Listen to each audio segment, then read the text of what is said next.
Jessica Iskandar pamer liburan di tengah kesulitan bayar cicilan. Jessica Iskandar kembali menuai perhatian publik, lantaran belakangan ini Jessica sering mengaku kesulitan membayar cicilan rumah selama 3 bulan.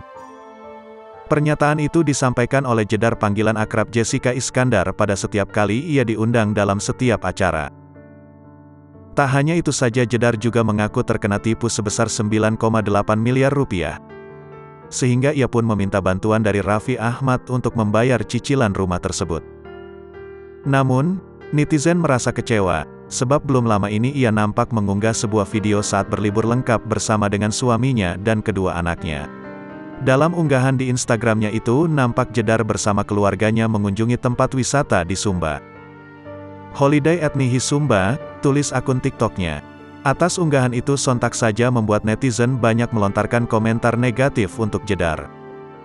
Banyak yang berpendapat jika di tengah pengakuannya soal kesulitan ekonomi, namun Jedar dinilai masih bisa foya-foya dan pergi berlibur.